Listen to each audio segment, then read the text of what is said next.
E aí, Rafa? Beleza? E aí, como que tá agora? Ah, agora tá melhor. Melhorou? Ah, então acho que Ou, agora vai. Agora vai. Agora vai. agora sim, hein? Bom, então vamos direto ao assunto, e já reiniciamos 3 vezes. Então, eu sou o Carlos, essa é as lives da Liga Chinesa, e o nosso convidado de hoje é o Rafael Cardoso. Vamos discutir aí relatos, experiências de ensino de história, principalmente no ensino fundamental, né, Rafa? Sim. Você quer que eu te apresente? Você se apresenta? Ah, Você quer se fica à apresentar? vontade. Ah, vou fazer uma apresentação breve, né? Eu sou Hum, formado em História, né? Na uhum. Unimep, né? Mesma faculdade aí do Carlos. E atualmente eu cursei também mestrado na Unimep e atualmente estou no doutorado em Educação.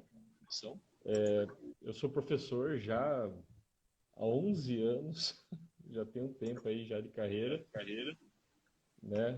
E atualmente, né, eu sou professor do COC, de História, lá eu leciono do sexto ano até o terceiro colegial, né, disciplina de História, e eu também sou professor do Estado, só que do Estado eu estou afastado daquela licença, o pessoal chama de 202, né, que é tipo uma licença para estudos, né, para aperfeiçoação. Então, basicamente isso, assim, a minha temática de pesquisa, né, ela é mais ligada ao iluminismo, pensamento do século XVIII, a relação entre Portugal e o Brasil, mas eu vim aqui dar uns pitacos aí, né, sobre ensino de história da China, né, pro pessoal, né? Vou ver o que eu posso compartilhar um pouco com vocês aí, né? Opa, maravilha. Então, bom, a dinâmica hoje vai ser um pouco diferente, né? A gente vai fazer vamos dizer assim, pergunta daqui, responde de lá, pergunta de lá, responde daqui. Sim, sim. Então, eu vou começar então fazendo minhas perguntas a você, beleza? Por favor, por favor. Então, a primeira pergunta é a seguinte: ah, os alunos, alunas, perguntam o porquê, o motivo de aprender a história da China? Olha, primeira questão, né, que eu gostaria de deixar bem marcado. Quando você me chamou para fazer a live, nossa, está dando retorno aqui. Vou ter que Opa! tirar, acho que o foninho, senão eu fico escutando minha voz. Hum, tira e Né? coloca de novo. Não, Tira eu vou o, te. desconecta ele e conecta de novo no celular. Uhum. Às vezes isso resolve. Alô, alô, alô, testando, testando. Agora acho que melhorou. Melhorou, melhorou. Melhorou? Então, quando você me convidou para fazer a live, eu achei meio Uhum. injusto falar somente das minhas experiências, né? Então, Hum. eu tentei conversar com o máximo possível de colegas que atualmente lecionam, né, no ensino fundamental e no ensino médio, e eu também repassei perguntas para eles, né? Então, eu queria agradecer já aqui o Fabrício Medeiros, né, que é a Tailene Langoni e o Tiago Pereira, e alguns outros também que às vezes não responderam, acho que por causa da correria do dia a dia, né? E eles Sim. também eles compartilharam impressões muito parecidas com as minhas, né? Por exemplo, no meu caso, em alguns deles também, né, a história da China ela aparece de forma muito recente assim no material didático. Esse Hum. aqui é o segundo ano que eu estou ensinando história da China. Então eu ainda estou naquela correria de tentar me adaptar, de tentar me aprofundar dentro desse conteúdo e passar ele, né, da forma mais criteriosa assim para as crianças. E é uma coisa de louco assim, porque você vai lá, né, você lê, você assiste documentário, você tenta caçar informação de tudo quanto é fonte possível. E aí você chega numa aula, assim, principalmente para o ensino fundamental, né, que é onde está sendo inserida a história da China, não ainda no ensino médio, ensino fundamental. Aí você Uhum. fica imaginando aqueles conceitos todos elaborados, né? Aí a criança ela vira para você assim, com aquela inocência, né? E pergunta, professor, mas por que japonês tem um olho diferente de chinês.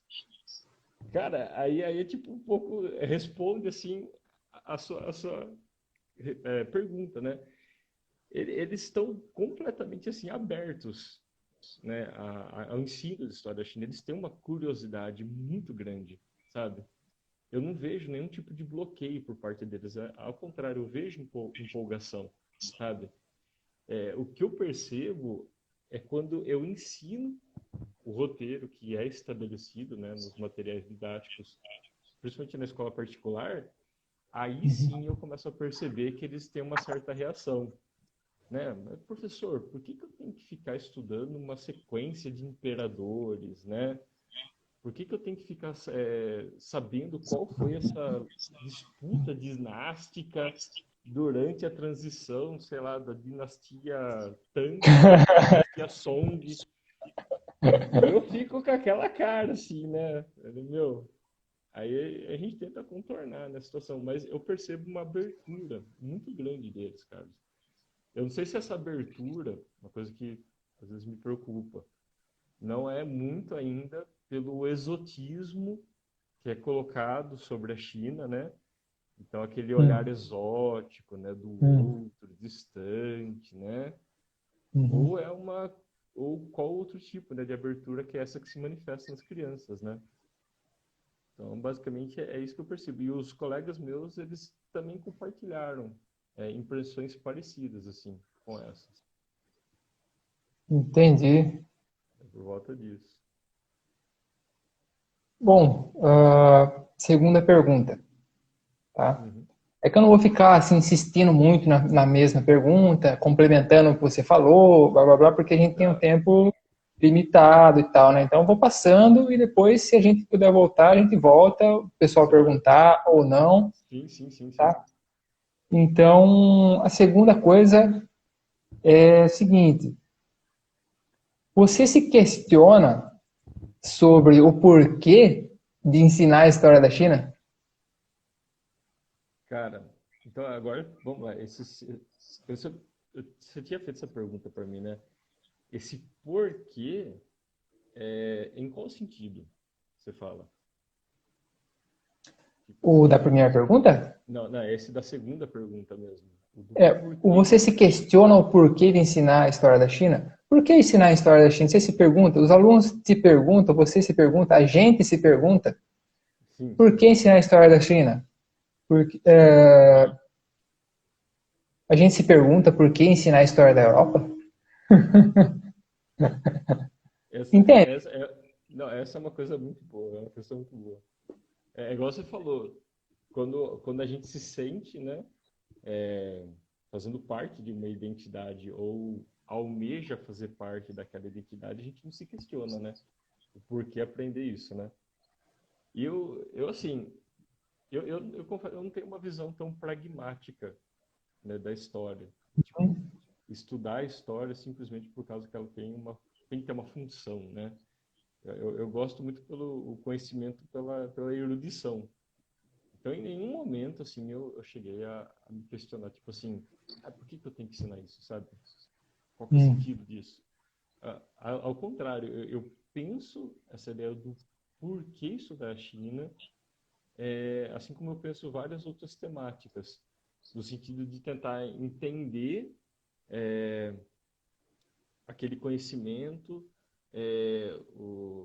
dentro da sua temporalidade, da sua espacialidade, e de que forma que eu posso fazer os alunos mergulharem numa alteridade, no que é o outro, no que é o diferente.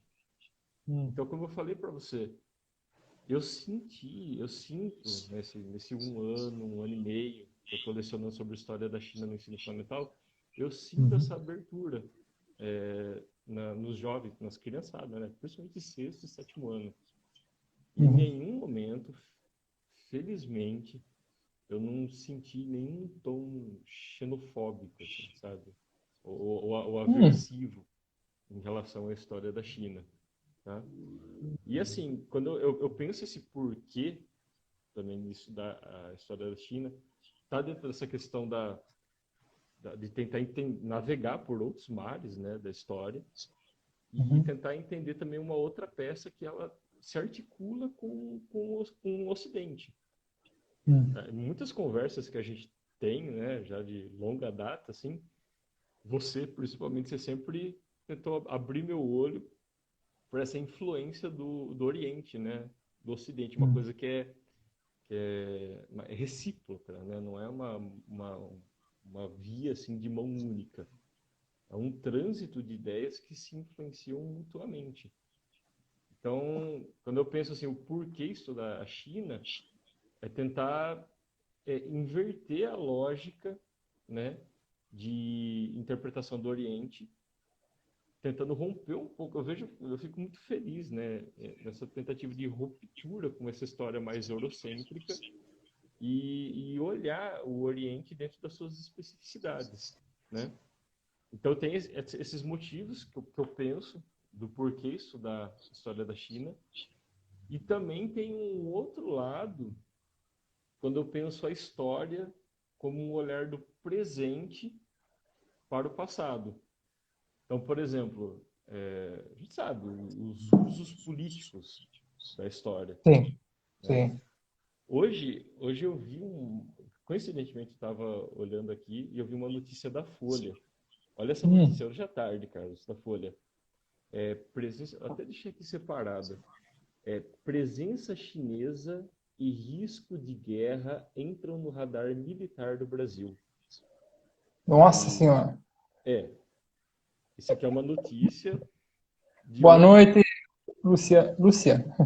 Desculpa, interromper. Boa noite a todo mundo aí. Então, isso é uma notícia de hoje à tarde, da Folha. Nossa. E aí é muito louco, assim, porque eu fui lendo a notícia aqui, então eles trazem todos os dados, né, da Uhum. política de defesa nacional, identificando alguns exercícios com apoio de tropas, sei lá, forças armadas chinesas na Ah. região próxima da Amazônia. E Hum. aí a notícia diz, né, da questão da ameaça, ele fala aqui de atores exógenos, de atores Nossa. exógenos.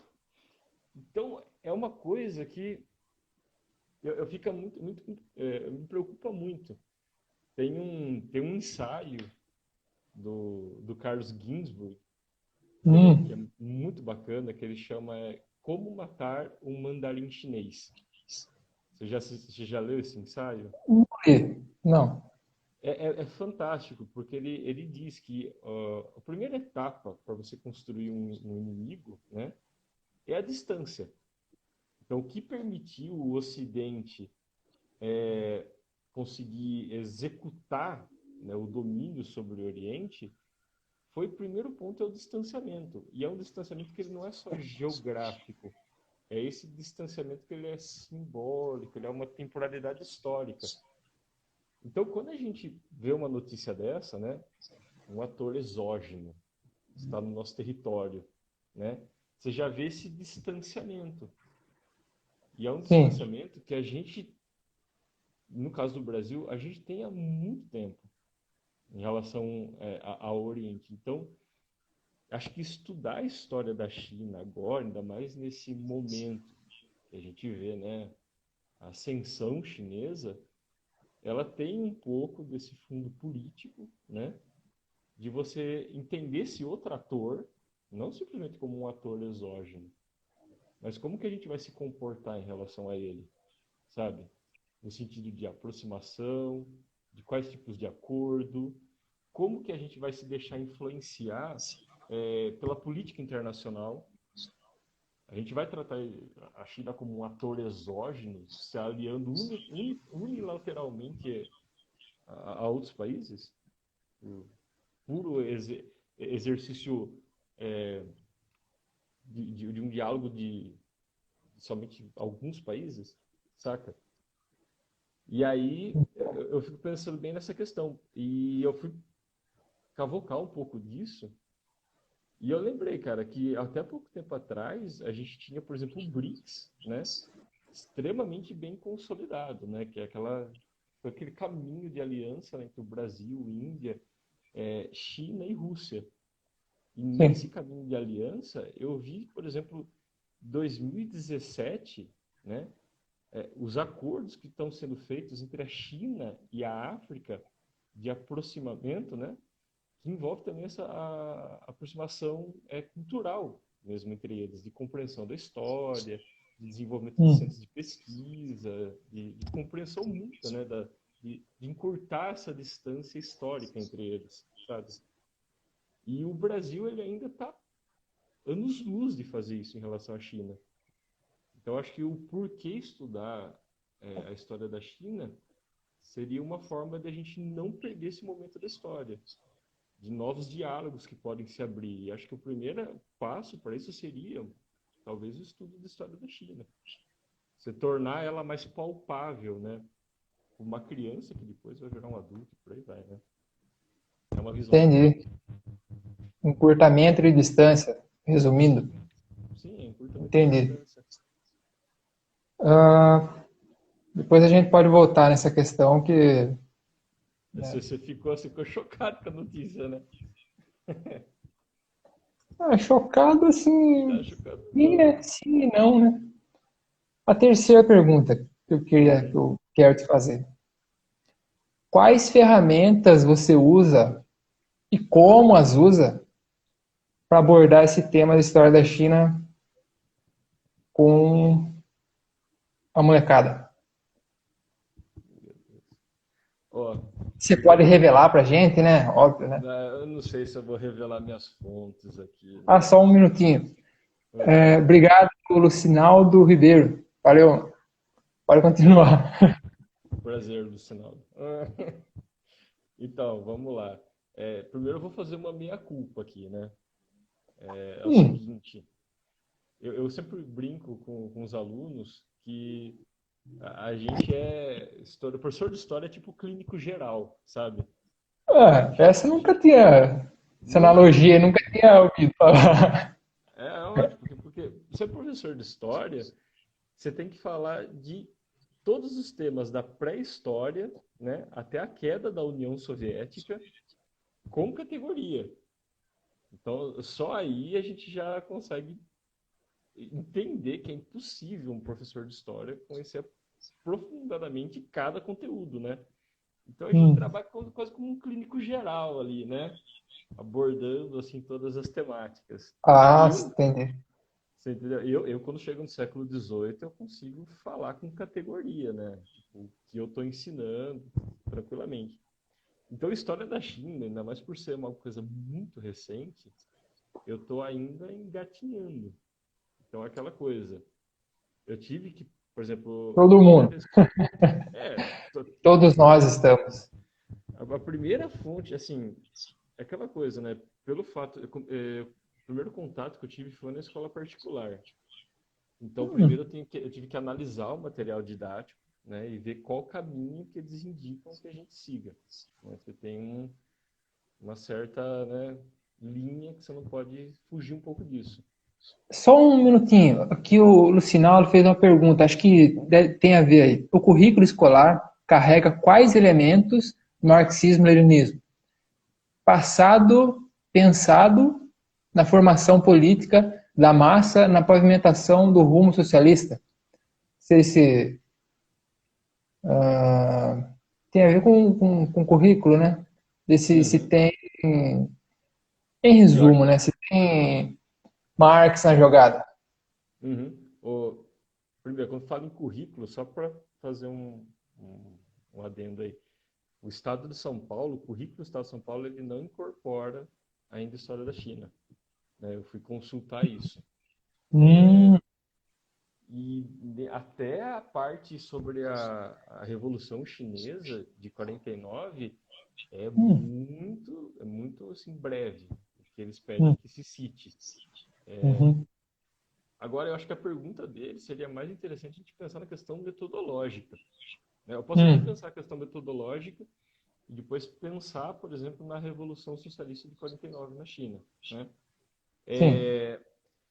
Metodologicamente, cara, eu acho ainda a linha do material se aproxima muito mais de um historicismo do século XIX, o pessoal fala uma história mais positivista, né? Sim. Onde a gente vê uma sucessão de tensões políticas, né, na alta cúpula imperial, né? Onde em poucos momentos você vê, né, a questão da abordagem das condições materiais na transformação, né, da superestrutura, da cultura, da visão de mundo chinesa. Então, isso me incomoda muito na parte de ensino de história antiga da China. Agora, na questão da parte da Revolução, né, de 49, também tem outro incômodo, que a gente já conversou sobre isso, né? É como que você analisa a incorporação do socialismo dentro do processo revolucionário chinês. Eles colocam dessa forma, bem simplista. A China, ela fez uma revolução socialista. Mas que socialismo é que é esse, né? É um socialismo leninista, é stalinista. Determinado ponto eles falam, para a gente comentar, da revolução cultural maoísta, né? Ah, hum, A revolução cultural a partir da década de 60, né, 70. Então tem como a gente especificar um pouco as condições. Só que sempre de uma forma muito breve. Eu sinto que os alunos do ensino médio eles conseguem já compreender bem essas várias tonalidades, né, da matriz socialista, principalmente nesse contexto de revoluções, né, do século tá. XX. Agora, a parte metodológica, cara, eu ainda é uma coisa que me incomoda muito ainda. Eu assim, retomando a pergunta que você fez, Hum, eu ainda tô tateando muito, assim, saca? Eu peguei um livro de um cara aqui para ler, ele é professor da Federal de Santa Catarina, hum. chama História da Ásia.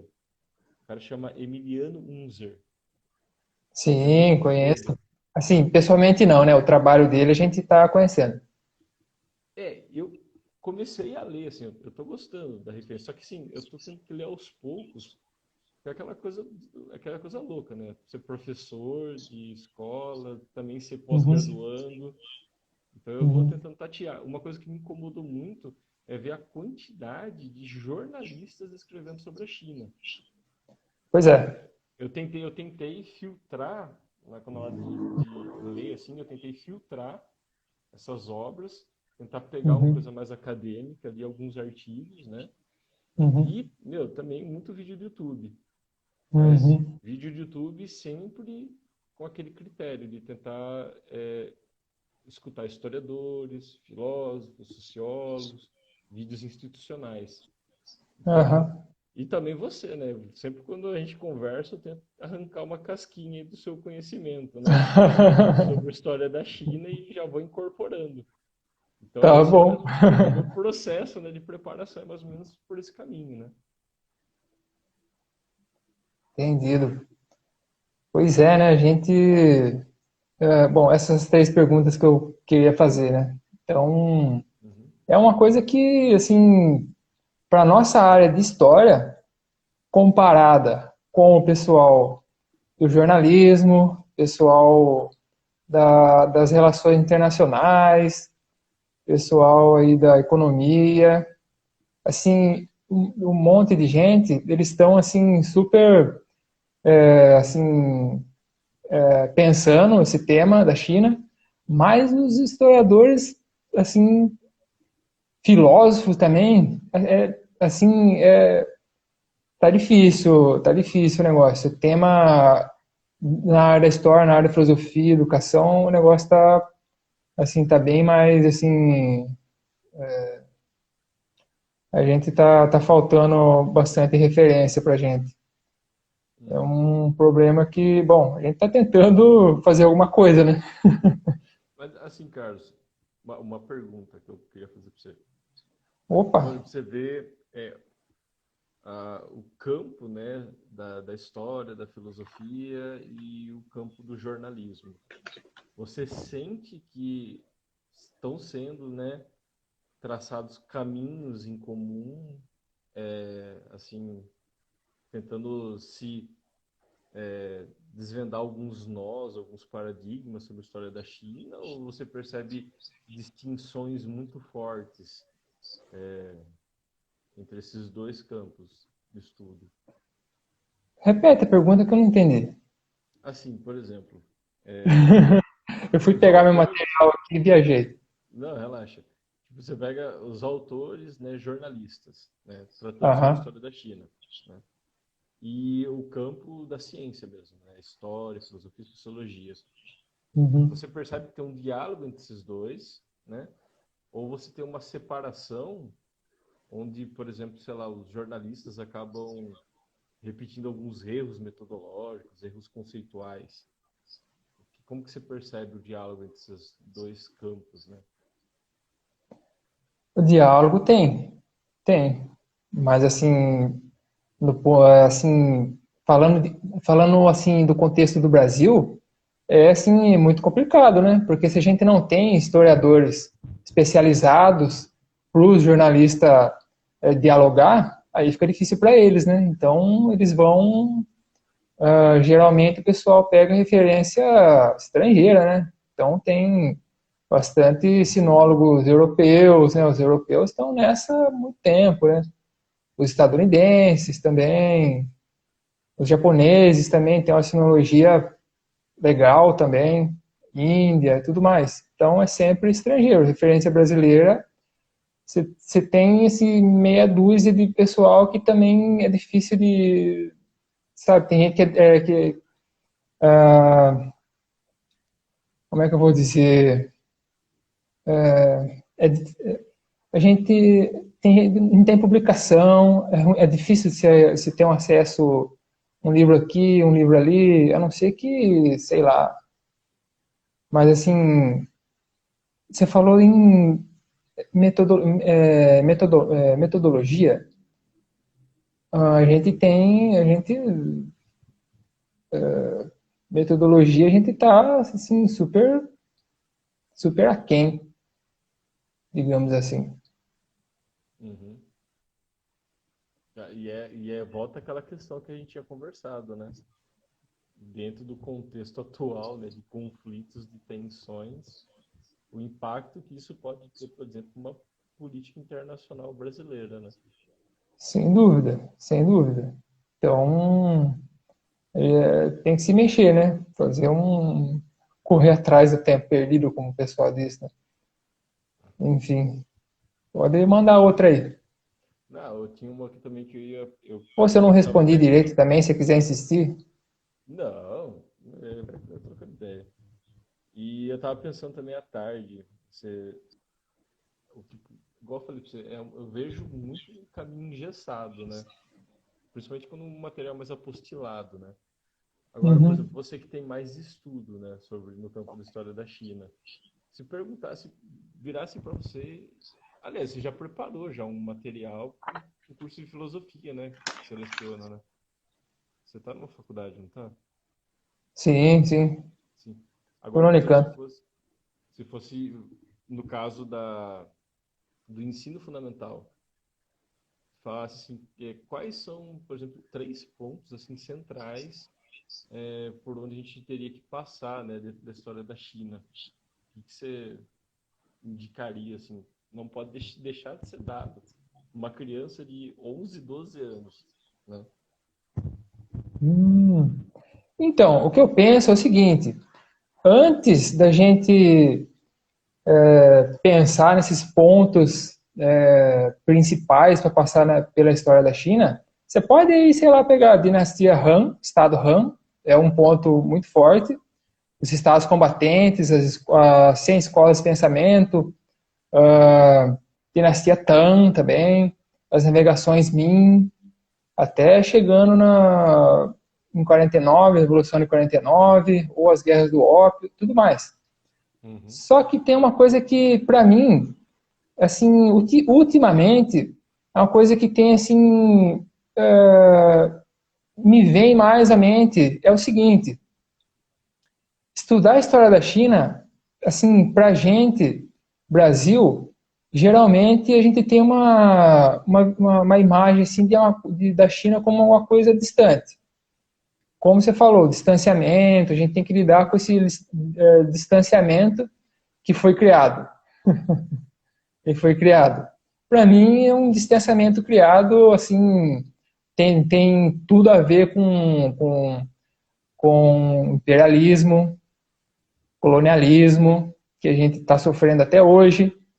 Então, mas assim, o que eu penso é o seguinte: estudar a história da China, do meu ponto de vista, assim, de uma interconexão histórica, vamos dizer assim, uma história interconectada, ou uma história em rede, ou uma história relacional, uma história interrelacional, ou sei lá, o termo que você queira usar aí.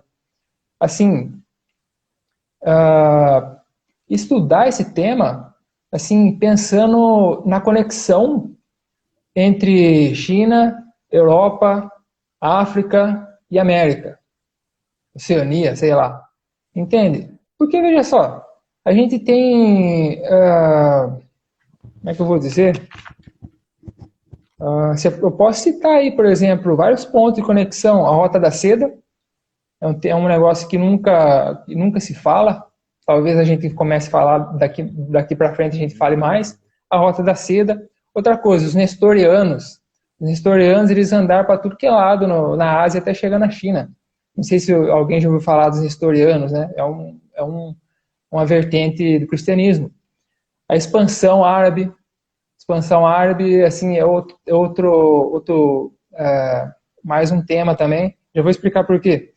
A Batalha de Talas, o Império Mongol, os franciscanos na China também, as navegações Ming, da dinastia Ming, os jesuítas, e essa já é a sua praia, né, vamos dizer assim, a embaixada do Lord Macartney no final do século XVIII, na China, as guerras do ópio no meio do século XIX, tudo mais.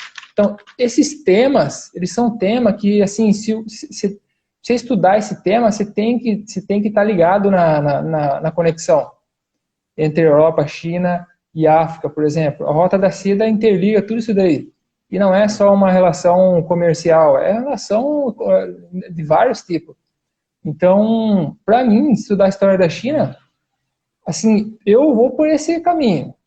Eu começo por essa conexão. Por exemplo, você tem o historiador sinólogo brasileiro, o Fausto Guimarães, por exemplo. Ele tem um livro, se eu não me engano, que chama A Rampa do Santinho.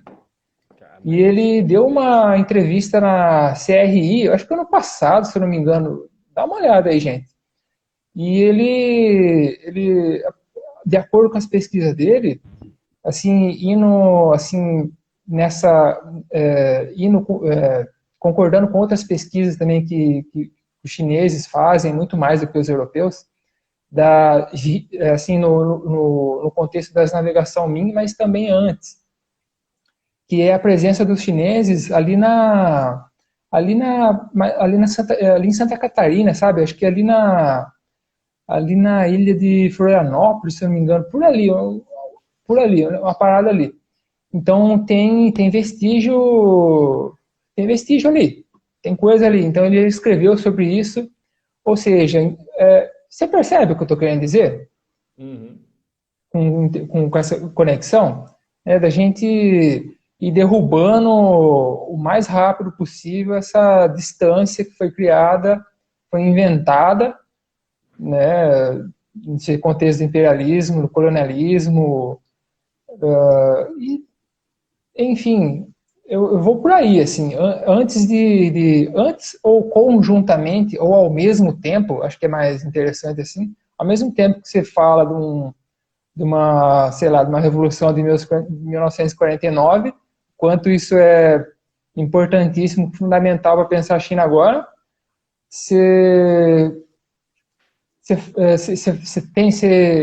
se relaciona isso, porque isso tem relação com a China tradicional, vamos dizer assim.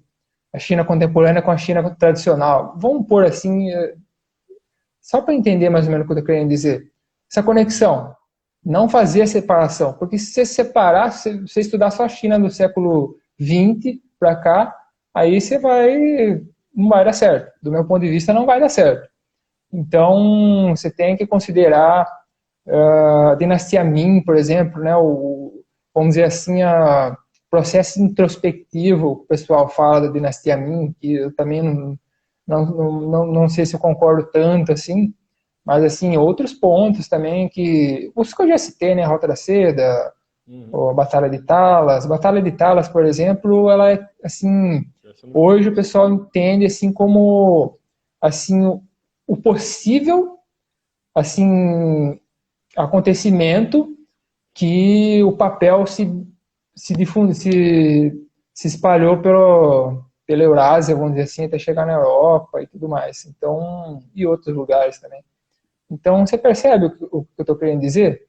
Por Uhum. essa interconexão que eu falo, pensar essa história conectada, você vê que na Idade Média, por exemplo, o pessoal geralmente fala assim, ah, mas no Império Romano, lá tinha a Rota da Seda, e cai o Império Romano, o negócio fica meio esfriado, assim, né? A China se desenvolve separadamente da Europa. Não acho que é por aí, não. Não dá para concordar com isso aí mais, não. Eu acho que não.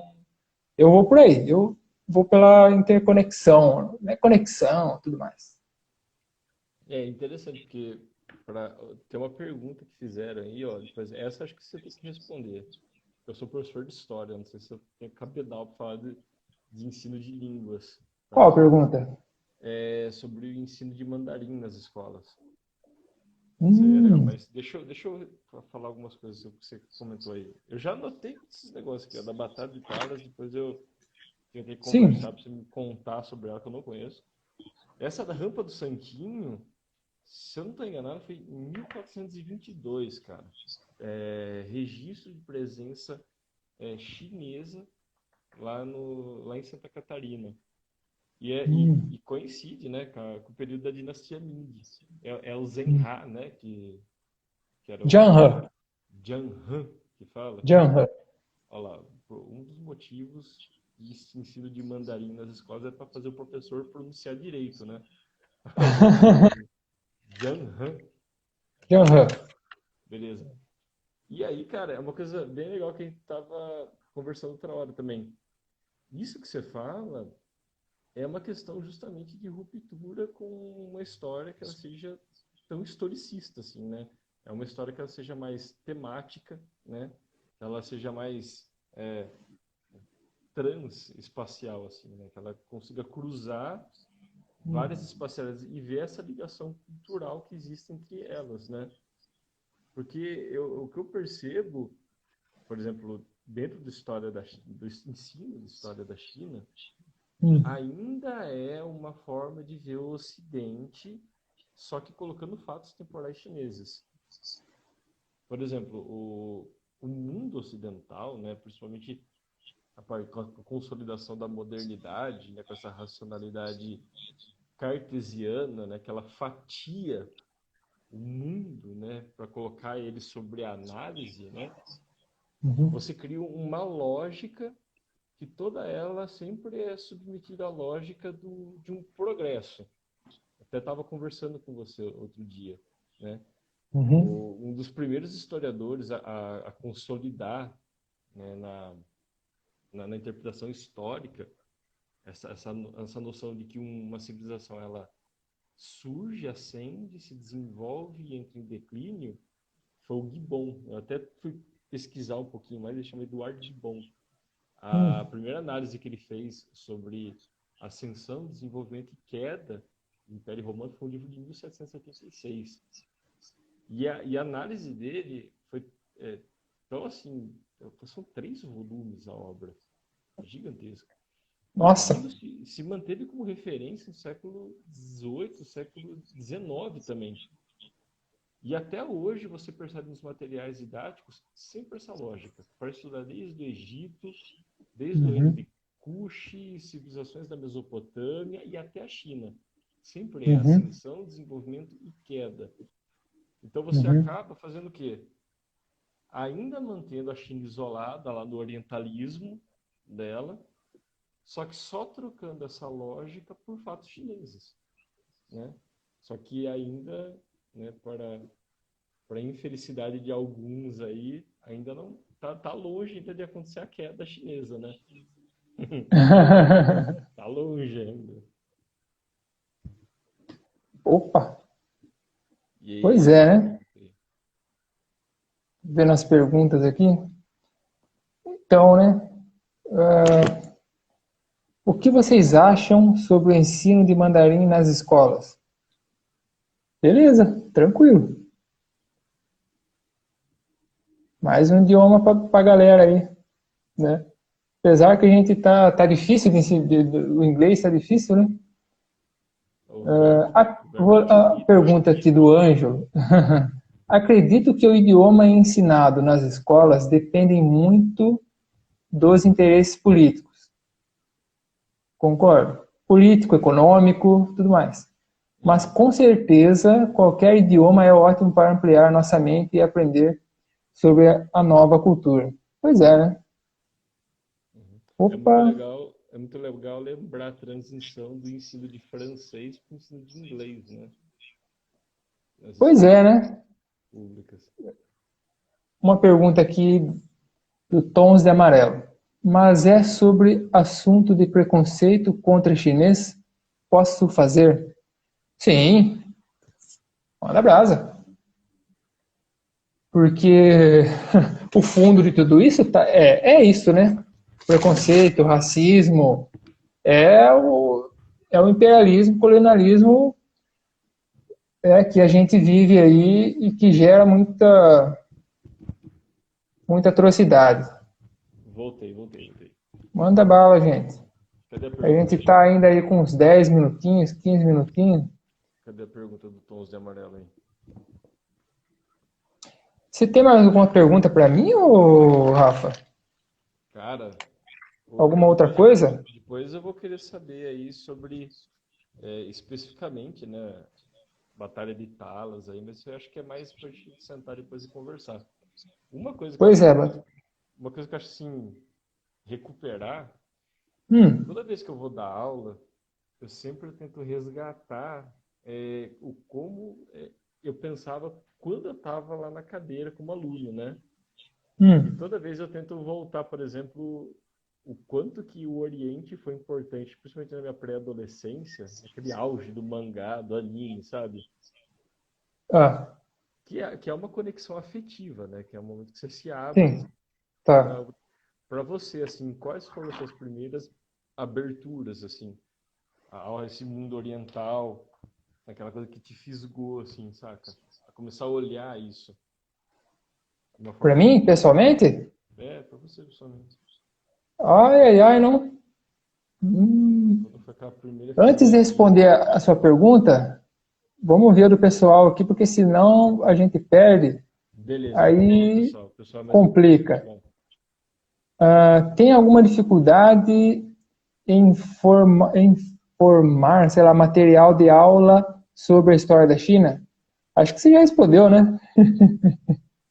Se tem dificuldade, acho que ele está perguntando se tem dificuldade em formar um material de aula sobre a história da China. uhum. Ó, igual, vou completar, vamos completar a pergunta do Tons de Amarelo aí. Assim, como não existe um currículo, né, uma obrigatoriedade no currículo para que isso seja ensinado, e isso aí fica a critério das redes de ensino estaduais, né, públicas, municipais e particulares. Então, no caso das escolas particulares, por exemplo, o meu amigo Fabrício Medeiros, né, ele percebe que está sendo inserido isso na escola particular. Agora, uma outra colega minha, Tailene, que ela está no estado, ela falou que não consta no material e ela ensina por conta própria, porque ela acha que é uma coisa extremamente importante.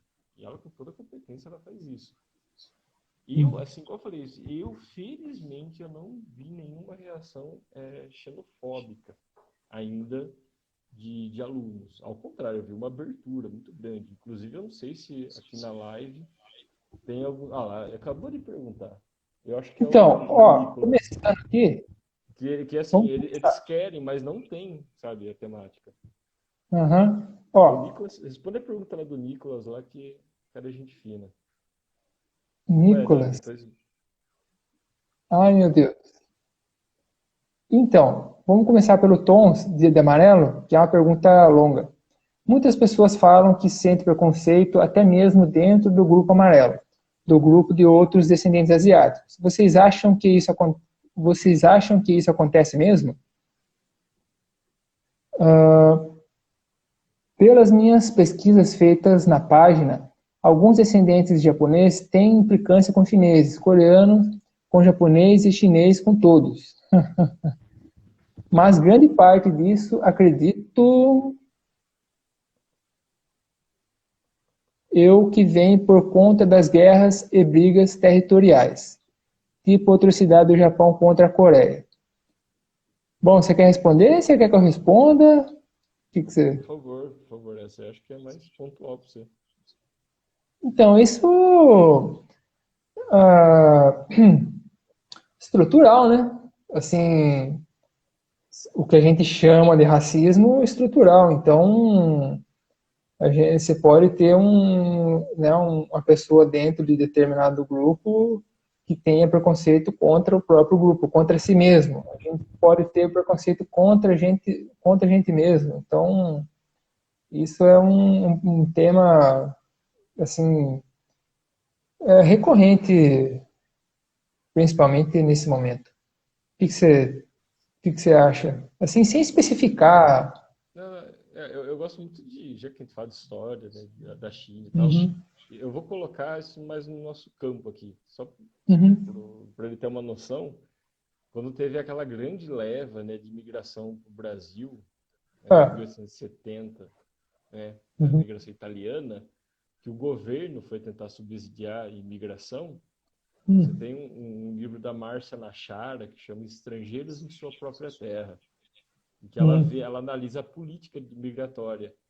E uhum, tem uma parte que é muito curiosa, que deliberadamente o Estado brasileiro no século XIX bloqueou a imigração de amarelos, né, uhum, principalmente chineses, japoneses, uhum. é, por causa que eles eram classificados como uma raça inferior. E eles temiam, né, os Tá comportamentos, a aí. índole desses trabalhadores. Uhum, Então, assim, você percebe em solo brasileiro já, né, é uma uhum. política, assim, deliberada mesmo, de bloquear a imigração. Aí você começa a, né, pensar como que isso vai se decorrendo ao longo, né, das décadas, né, e isso se Uhum. manifesta até os dias de hoje, né. Sim, e tem que ser combatido Mas fortemente. em relação à tensão que ele fala, em relação, por exemplo, ao Japão, China e Coreia, o Uhum, ponto que ele coloca dos conflitos no contexto do imperialismo, por exemplo, imperialismo uhum, japonês, uhum, ele mata na mosca, né? Para conseguir entender hoje, muitas vezes, o preconceito que você tem dentro da própria da macroetnia. É mais ou menos, por exemplo, entender o preconceito que é enraizado dentro da nossa sociedade em relação à cultura africana. sim, Né? A gente está numa. E forte. assim, e é engraçado, porque daí ainda a classe dominante reforça o preconceito contra quem foi, né, esfoliado aí ao longo dos séculos, né? Exatamente. Outra pergunta aqui, eu acho que é essa que você não queria passar, Nick Moretti. É, do É, Nicolas. alguma dica para quem quer aprender sobre história da China? Alguns pontos para se debruçar? Alguma dica sobre para quem quer aprender história da China? Que dica que você daria? Eu vou dar uma dica, ó. É o seguinte, é muito legal, Carlão, essa parte aí de Império Chinês, tal, mas tem duas coisas, cara, que eu acho sensacional. Uma, estética oriental. Estética Hum, oriental vai tudo, não só do campo assim arquitetônico, né? É, a questão assim, a forma em si, mas a simbologia e a forma como eles compreendem, né, o olhar estético, né, sobre a realidade é uma coisa que vem me encantando que tá, Eles quem? que tá... Oriental, eles quem? Todo Ah, mundo? então, assim, o que eu vejo, né, da China, é que obviamente deve ter uma nuance, assim, né, uma nuance Tá. entre... Você tá só na história da China. Beleza. Sabe só a China, mas Japão também é uma coisa que me encanta bastante. E agora, o outro ponto que eu acho que resolve muitos dilemas que nós estamos sentindo, por exemplo, sabe, essa pressão da modernidade, né? Esse ritmo de Aham. vida moderna ocidental, eu acho Uhum. que a filosofia chinesa, né, o Uhum. taoísmo, o confucionismo, eles trazem muitas respostas, cara, para os nossos dilemas modernos. Eu acho que assim, Nicolas, para de estudar matemática, integral, derivada e vai estudar confucionismo, tá? Estudar taoísmo, vai ler Lao Tse, que é a melhor coisa que você faz para sua vida, acho, né? Cuidado que às vezes você pode estudar o Confúcio, Lao Tse, Zhuang e tudo mais, e Mozi, principalmente. Você pode descobrir uma matemática ainda mais, É mesmo? mais chata ainda. Caramba! Olha isso. É, não é assim não. Ah, então, por favor, comenta um pouco aí. Deixa eu só ver se tem mais pergunta, porque eu, né, dá prioridade para a galera aí. Sim, sim, Opa, sim. eu não estou conseguindo acessar aqui. Enquanto depois você Ângelo, vai. Ângelo, Ah, desculpa. Ângelo falou alguma coisa aqui. Pena que está acabando. Parabéns pela live. Vocês são demais. Valeu, Ângelo. Você também. Ô, Vocês também são demais. E o que que você quer falar? eu acho que é a Giovana. Abraço aí, Giovana.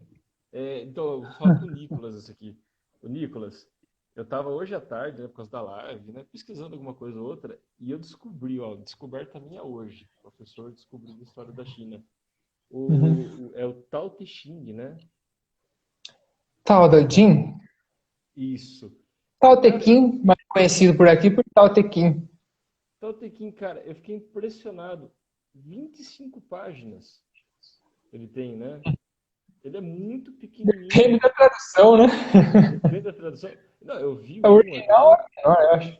Oi? menor, e assim, são 25 páginas, são 85 capítulos, né? E Uhum. assim, eu li acho que uns 10 assim, hoje, Hum. eu fiquei assim, olhando para a parede, sabe? Pensando. Então, Nicolas, vai ler esse texto, chama, o Tao Te Ching, né? Fantástico, eu achei muito legal. Bom, a gente tá aí, acho que uns 5 minutinhos ainda resta. Você quer falar mais alguma coisa? Não, Ou a gente tranquilão. pode ir encerrando já? Porque eu Cara, esqueço, eu vou esquecendo. né, eu te conheço, te conheço. Não, cara, eu queria agradecer você ter me convidado. E, acima de tudo, cara, eu queria agradecer você estar fazendo esse trabalho. Eu dei uma olhada no cronograma aí das atividades, né, da Lira. Meu, a gente está vivendo um momento de obscurantismo e atividades como essa, apesar de ser tão pequenas, né, elas são pequenas luzes, assim, que vão tentando clarear um pouco, né, em meio a esse obscurantismo que a gente vive, né. São pequenas, porque imagina aquelas lampadinhas, né, orientais, assim, tentando a gente ter um pouco mais de clareza nesse mundo, né, vamos tentar tomar atitudes tão impulsivas, que como a gente viu na reportagem, pode Uhum. levar a conflitos, cara, seríssimos. Então, cara, parabéns, velho, que você tá fazendo, cara, sério. A Sinto gente muito já tá, orgulho, né? assim. É, já estamos vivendo isso. Então eu sinto muito orgulho, cara, que você tá fazendo, cara. Parabéns mesmo, cara. Valeu. Desejo tudo de melhor, cara. Tudo de melhor. Então, Valeu. Muito obrigado. Obrigado pela participação também. De nada. E obrigado pela participação também. Valeu, moçada. Quem deu parabéns aí também. Obrigadão também. A gente vai ter que ficar por aqui porque o tempo já deu. Então, até a próxima live da Lira. Beleza, gente? Até mais. Tchau, tchau, galera.